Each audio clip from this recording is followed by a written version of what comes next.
Telangana BJP నాయకులు BC పక్షపాతి అన్నారు రామగుండం ఎమ్మెల్యే రాజ్ ఠాకూర్ మక్కాన్ సింగ్. బీజేపీ నాయకులు బీసీ పక్షపాతి అయితే బీసీ బిల్లుపై ఎందుకు కేంద్రంపై ఒత్తిడి తీసుకురావడం లేదన్నారు. బీసీలకు వ్యతిరేక పార్టీ బీజేపీ అని మండిపడ్డారు ఎమ్మెల్యే రాజ్ ఠాకూర్. రామగుండం ఎమ్మెల్యే మక్కాన్ సింగ్ రాజ్ ఠాకూర్తో మా ప్రతినిధి face to face. Local body ఎన్నికలతో పాటు రామగుండం రాజకీయాలపై నాతో మాట్లాడేందుకు రామగుండం ఎమ్మెల్యే రాజ్ ఠాకూర్ మక్కాన్ సింగ్ ఉన్నారు. లోకల్ బాడీ ఎన్నికలపైన అనేక సందేహాలు వ్యక్తమవుతున్నాయి సార్. అసలు లోకల్ బాడీ ఎన్నికలు జరిగే అవకాశం ఉందా? నమస్కారం. ఖచ్చితంగా జరుగుతాయి కదా, ఎన్నికలు జరుగుతాయనే ఇవాళ నోటిఫికేషన్ ఇచ్చిన, రిజర్వేషన్స్ అయిపోయినాయి, ఎన్నికలు జరగాల్సిన అవసరం కూడా ఉంది. ఈటల రాజేందర్ కొద్దిసేపటి క్రితం కామెంట్ చేశారు, అంత తప్పుల తడకగా రిజర్వేషన్ చేయడం జరిగిందని చెప్పి ఒక కామెంట్ చేశారు. అసలు రిజర్వేషన్ పైన చిత్తశుద్ధి లేదనే కామెంట్స్ కూడా చేశారు. పూర్తి సత్యదూరం ఈటల రాజేందర్ గారు మాట్లాడేది. ఆయన ఒక బాధ్యత అయిన పార్లమెంట్ సభ్యుడిగా కేంద్రంలో ప్రభుత్వంలో ఇవాళ అధికారం ఉన్న పార్టీలో ఉన్నారు. ఆయన స్వయంగా తను ఒక బీసీ నాయకుని, నాకు గత పాలకులు ఎవరైతే ఉన్నారో దొరలు నాకు అన్యాయం చేశారు, బీసీలకు అన్యాయం చేశారని బయటకు వచ్చాడు. వేరే విషయం, కేసీఆర్ ఏమో ఆయన అక్రమాలు చేసిండు, అన్యాయం చేసిండు, మోసం చేసిండు, దోపిడీ చేసిండు అని అంటారు. కానీ మేమైతే బీసీ నాయకుల కిందనే చూసినాం.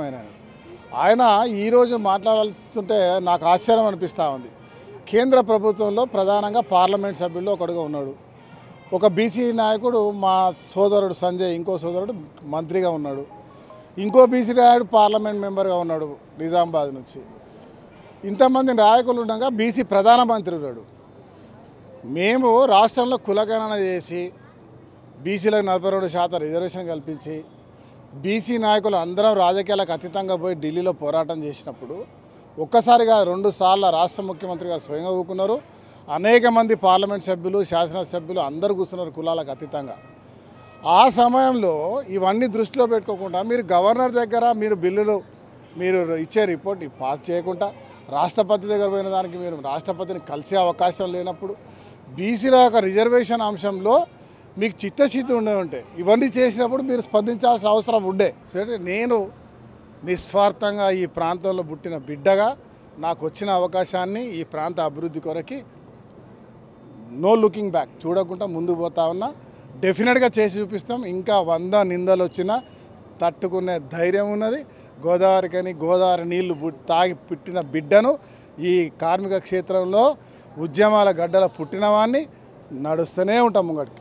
ఇది మొత్తానికైతే లోకల్ బాడీ ఎన్నికల్లో కాంగ్రెస్ విజయం సాధిస్తుందని చెప్తున్నారు. అదేవిధంగా రామగుండాన్ని అభివృద్ధి చేసి చూపిస్తానని చెప్పి ఎమ్మెల్యే రాజ్ ఠాకూర్ మక్కాన్ సింగ్ చెప్తున్నారు. కెమెరా పర్సన్ సుధీర్తో సతీష్, 10 టీవీ, పెద్దపల్లి జిల్లా రామగుండం నుండి.